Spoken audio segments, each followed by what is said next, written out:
Good afternoon.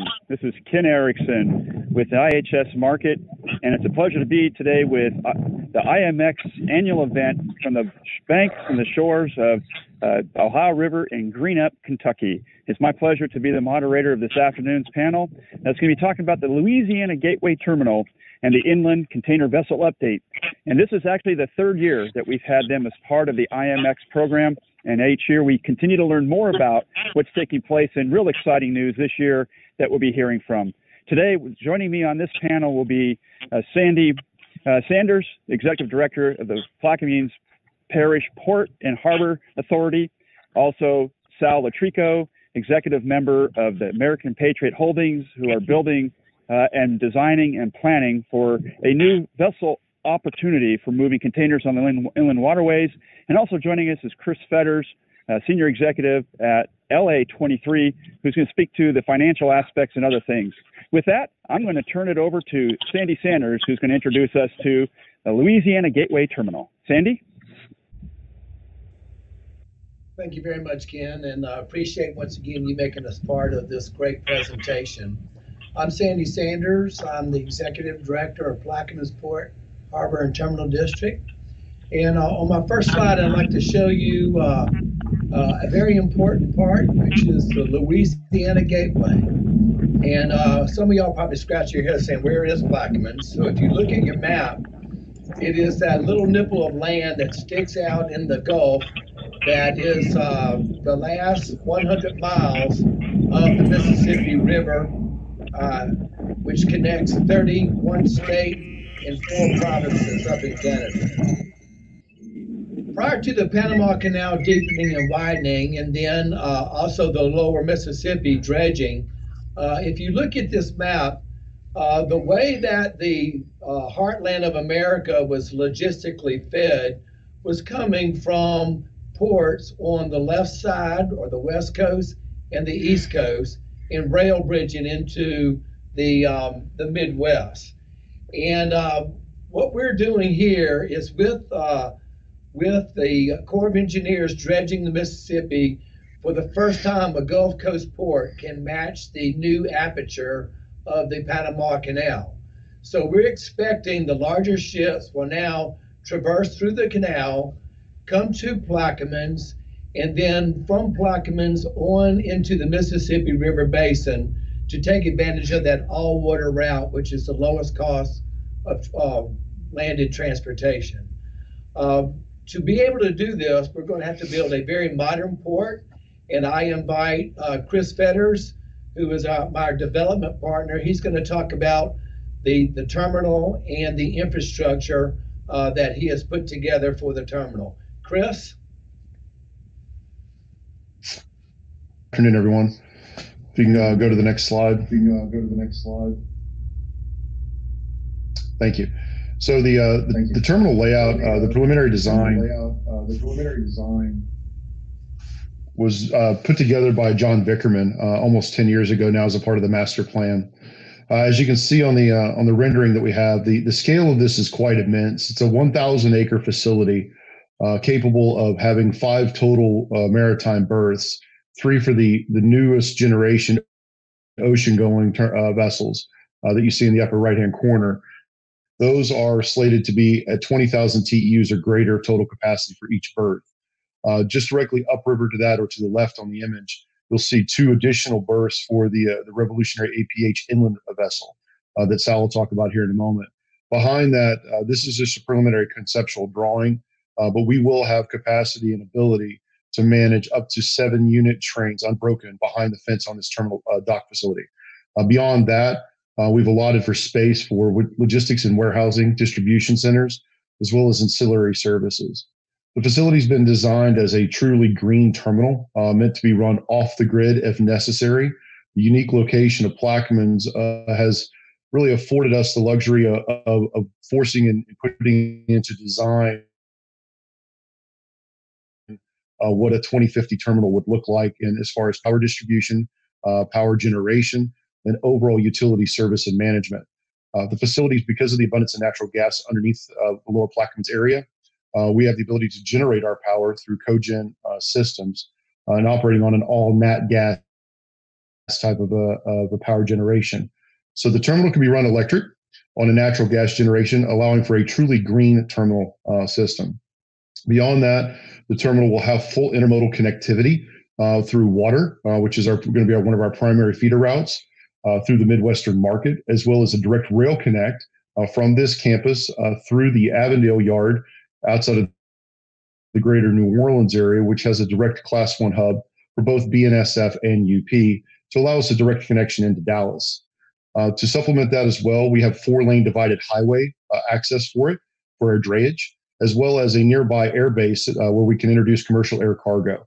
So when you combine that with the pipeline access, this is a fully multimodal terminal that can be brought online as a gateway facility.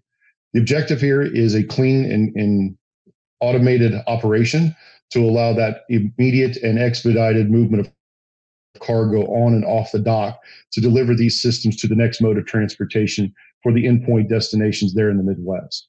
So Sal Latrico will now take over and talk a little bit about that inland network, and then we'll be able to open it up for some more questions and answers. Thanks, Chris, Ken, and Sal.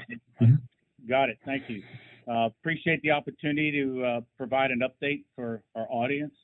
I'm going to talk about an APH update and our role in the process. I want to come full circle and echo that we're really creating a new transportation system which connects the Midwest to the lower Mississippi River to worldwide destinations. It's taken several years to align all these critical drivers and roles, but we're at the place now we're getting ready to go over the finish line. There's 3 main drivers and components to our transportation system. One is the gateway terminal that Chris and Sandy were just talking about, the lower Mississippi River.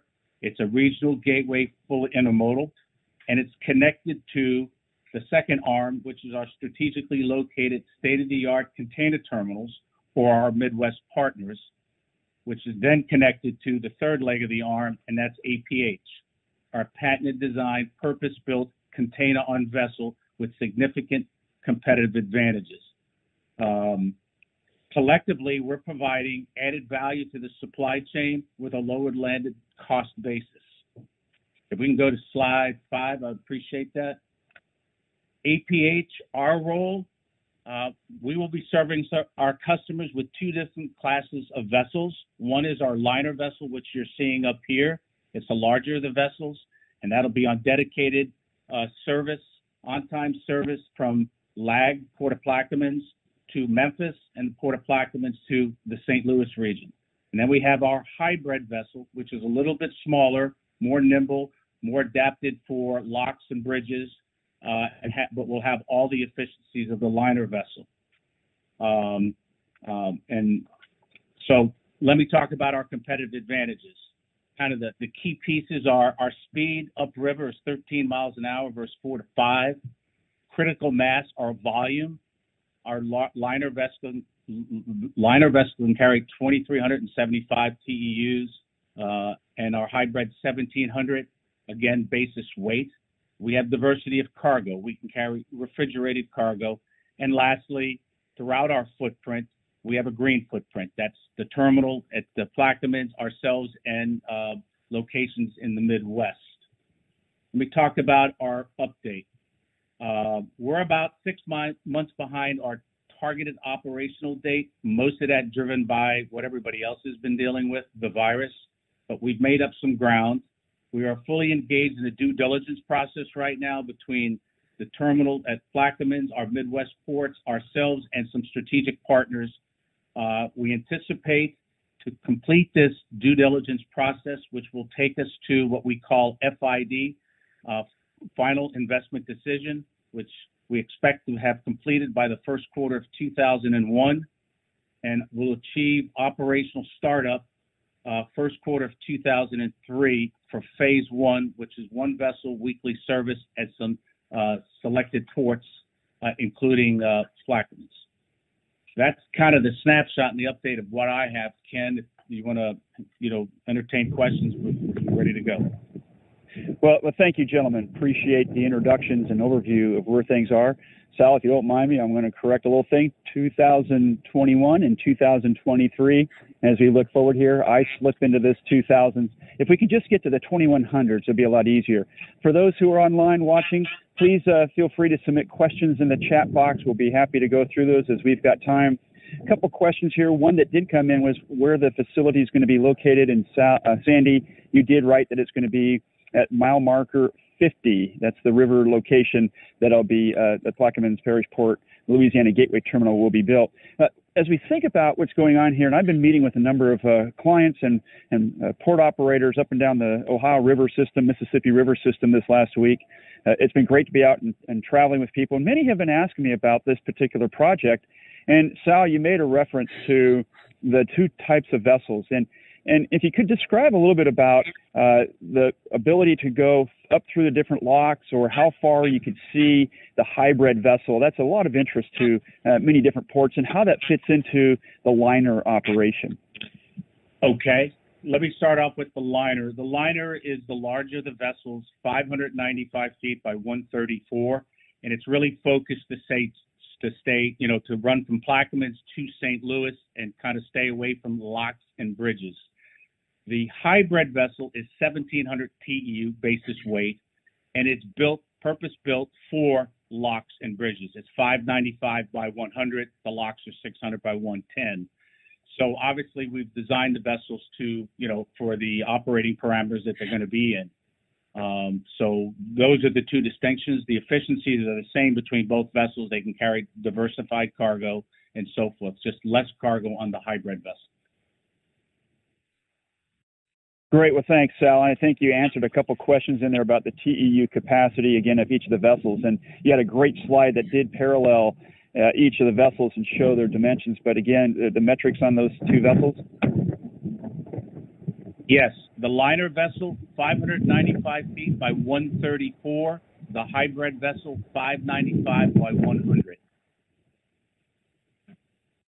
All right. Thank you, Sal. And Sandy, maybe this is to you and maybe also to Sal, but this is the Inland Marine Expo, and just thinking about here's the Louisiana Gateway Terminal being spoken about here today, but we think about the inland side of this. What's the work that's been going on? Certainly, there's a great relationship of the inland river system and the ports in the U.S. Gulf. What does this look like? How have you been out working with the inland system to build support and educate and such like that? Yes. As you can see, particularly from Sal's slides, when a BCO or a carrier deal with Plaquemines, you're really dealing with a network that's vertically integrated throughout the Mississippi River Basin. So in the network, I use like Memphis and St. Louis. You're connected to them through Plaquemines. So what Sal and I and Sal's partners have been doing for the last 3 or 4 years is going to the major distribution cities in that network, the Memphises, the St. Louises, Little Rock, all the way up to Chicago, and talking about the advantage of having their vessel bringing or picking up containers from their distribution points. We've all seen where Department of Transportation has stated that cargo is going to double in 10 years. Our interstates, they're doing everything they can right now to widen older interstates. And so we're going to have to tap into the waterways, which is really has not reached its full potential. And by having a gateway port, Plaquemines, down at the base of the river, tied into a network along the Mississippi River Basin, that will complement that movement of cargo utilizing the lowest delivered transportation cost, which is the maritime highway. Well, thank you, Sandy. And Sal, perhaps you might have some comments on how you've been working with some of the inland locations, and what does that look like? What's been the progress to date around that? Yeah, good question. Let me follow up from what Sandy said. It is utilizing a network, and we're all in this thing together. And the locations are strategic. for this to work, we're going to have very large container vessels coming into Plaquemines, and they're not going to wait on cargo. So we have to have a reliable, high volume of cargo on site for these container vessels for dropping cargo off for distribution or loading cargo. So we have aligned with, and we have key strategic ports in the Midwest that we have signed MOUs with partnerships that we've identified that have potential key shippers, BCOs, high volume, that can utilize this system. We have been in the process over the last 2 years working together as a team, putting the system together, and now we're working on, we've got our due diligence process, we're also working on MOUs and cargo commitments that will address and suit the infrastructure that makes sense. The higher the volume, obviously, the better the utilization, and the better we're going to be able to improve on the rate side of it. So we've got key locations: Memphis, St. Louis, Kansas City, Joliet, to name a few. We've got Arkansas that we are in process of having. We have proposals in front of some high-value customers, and we're making some very good progress in getting those signed off and added to the list for future service. Well, thanks, Sal and Sandy, and just, the value of what that means, especially with this event and looking at the inland system, is so important, and it really is a system. And maybe this is a question for you, Chris, as we look at the announcement that came from the Plaquemines Port and Harbor District just about a month ago about the phase approach that's going on. Maybe a bit of more description on that. What does the financing or financial aspects of this look like? What are the steps that are going to be taking place here? If you could add a bit more color around that. Sure, Ken. Yeah, so when Sandy and I were first introduced to this about 3 years ago, he was following course of what most public bodies do in seeking public funding in order to be able to enable infrastructure that allows economic development.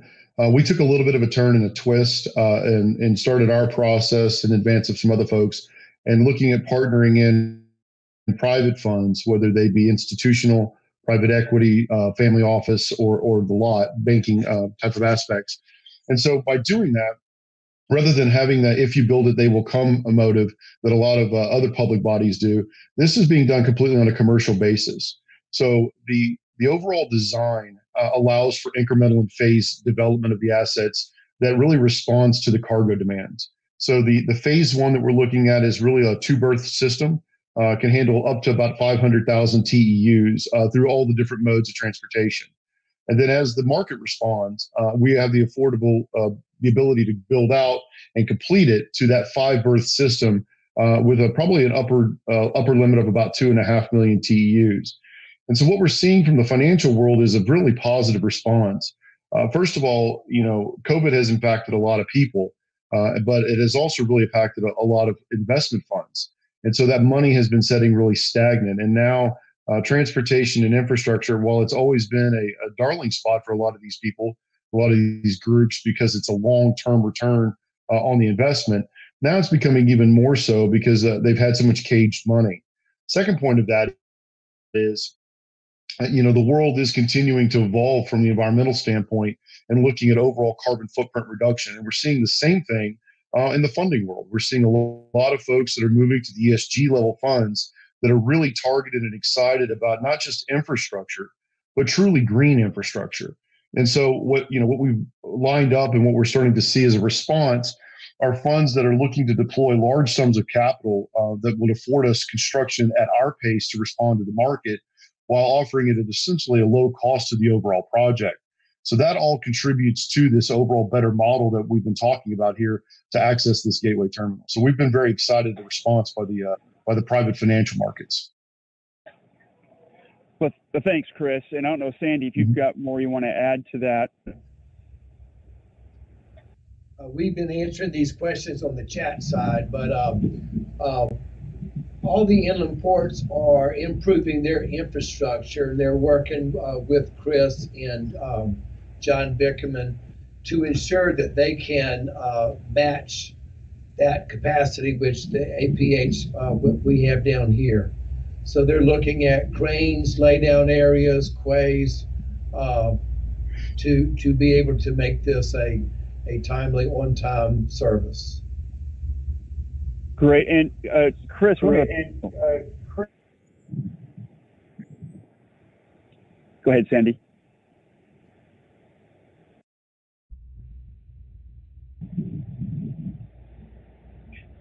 Chris, you made the point about the emissions that, is net zero. And yesterday we heard that on the State of the Industry. Rob Innes with Lafarge Holcim brought that up as his opening statement, that Lafarge Holcim is committed by 2035, I believe, to be net zero emissions.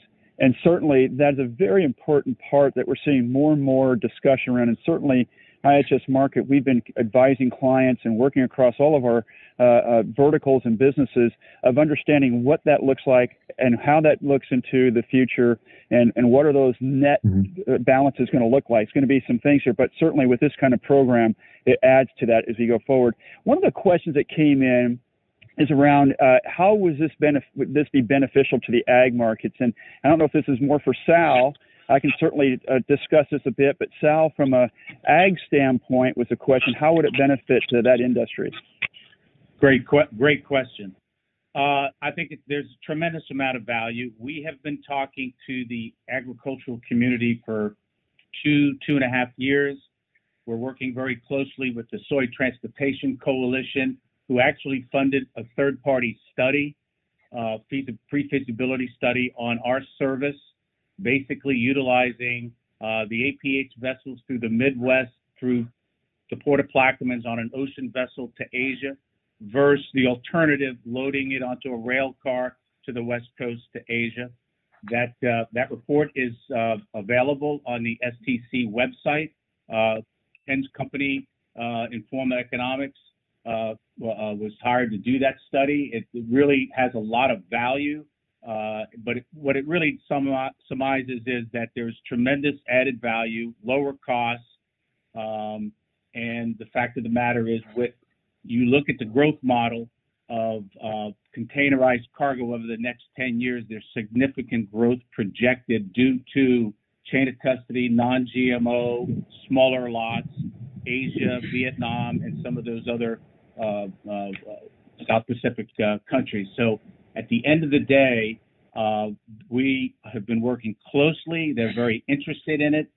They paid to have a study done. And we are talking today on how we can, when we get into service, how we're going to be able to provide service to the farmers, which includes bringing containers to the locations and consolidation locations. I saw there was a couple of other questions. One would be loading barges.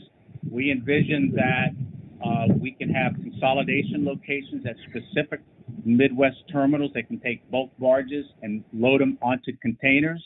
We can load them deeper than the road or rail weight, so we can bring even further value to the supply chain and a cheaper cost per ton for the farmers. So those are opportunities there as well at a lot of the different locations, and so forth. So I think agriculture will play a very big role for export cargo, and we have a very good relationship with them as well. And then, of course, on the front end of that, Sal, is about cargo that comes in, and that's a very important part of this. And again, working through those processes, working through different carriers, how is that looking as you're bringing things together? Yeah, another key question, because you really have to be in balance with cargo both ways. It can't be just about export or just about import. The good news is, with the type of business we're attracting and the potential to utilize our system, it starts rationalizing the import with the export. There are some new manufacturing companies that want to come online at some of the specific strategic locations in the Midwest. They want to be right by the water. They want to be right on by a distribution center.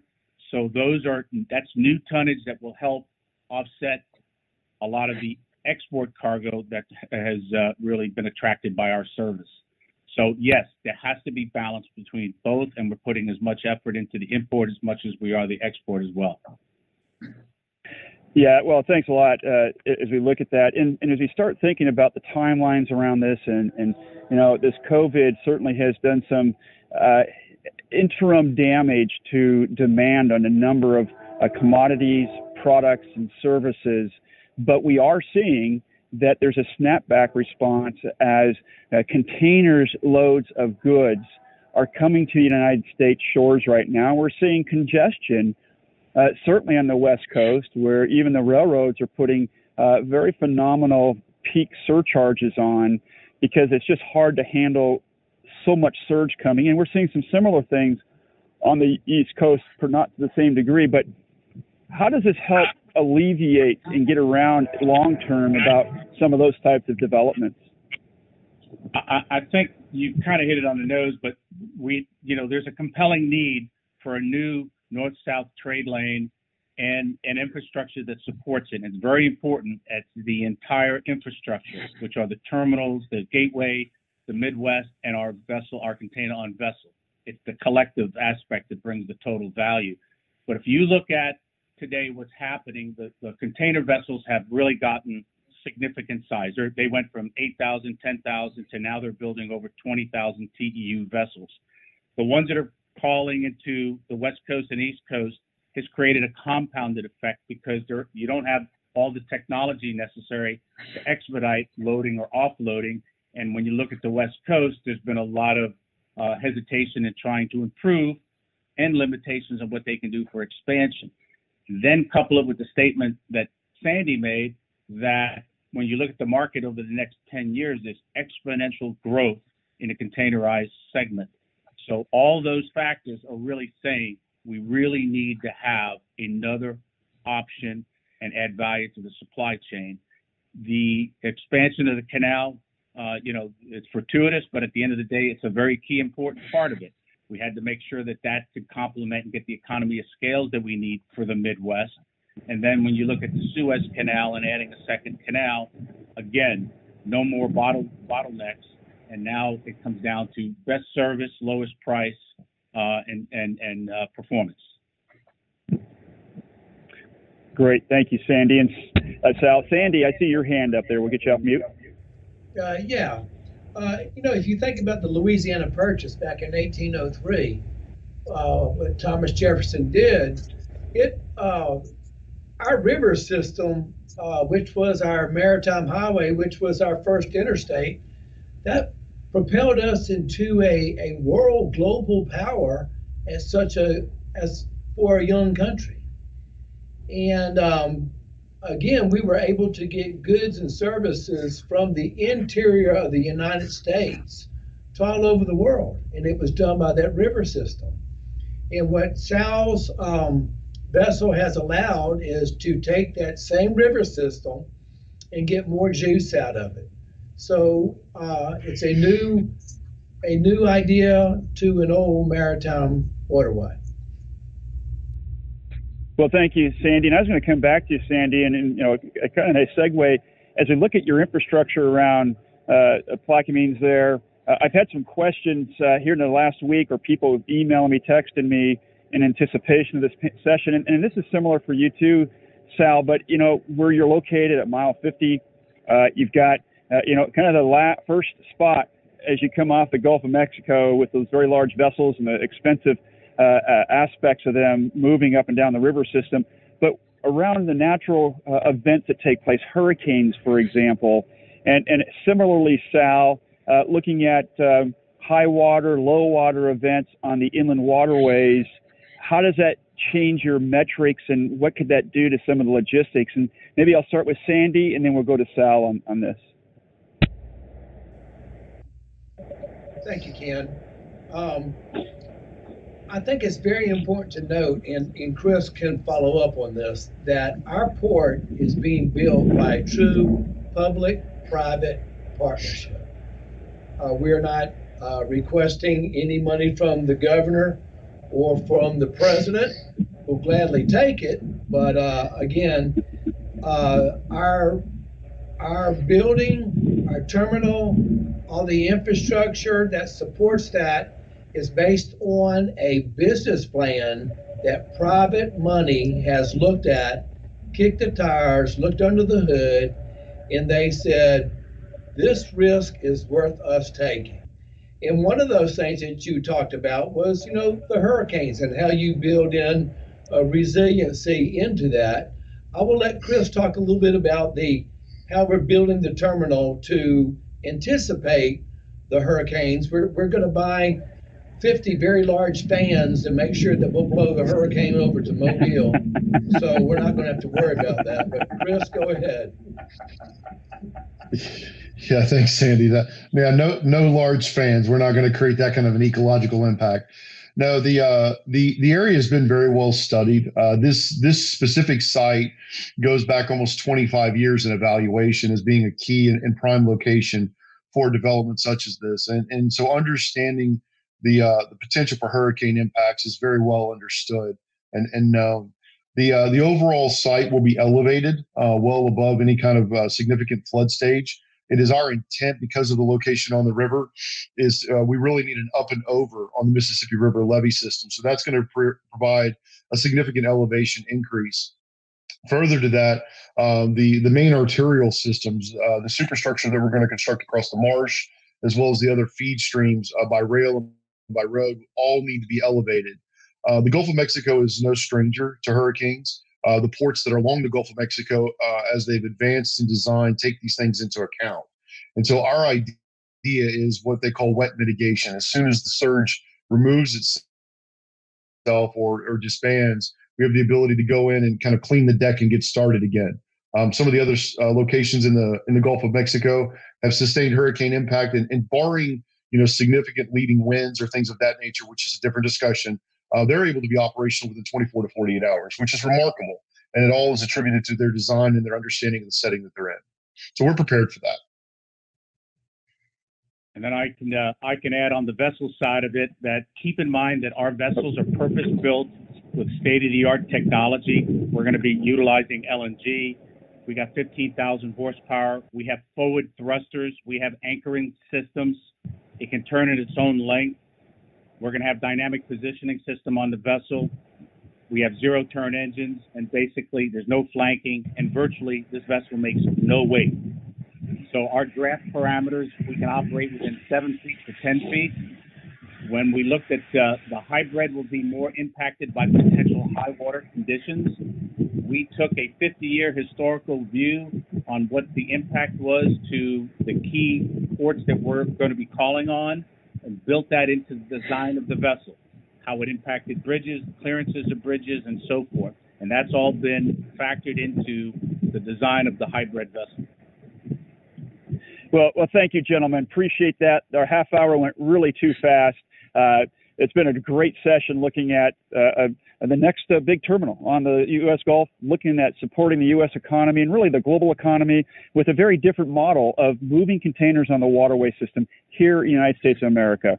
This has been an exciting time. I hope everyone else enjoys themselves at IMX, and that there are still more sessions after this once you log off. This video will be and presentation will be available in the coming days for you to have on demand. The presentation itself will be available as well, either through the chat area, or you can get a hold of us, and we'll be happy to try to get it to you. In the meanwhile, from the banks of the Ohio River in Greenup, Kentucky, this is Ken Erickson for the Louisiana Gateway Terminal and Inland Container Vessel Update for the IMX program. Have a great afternoon, folks.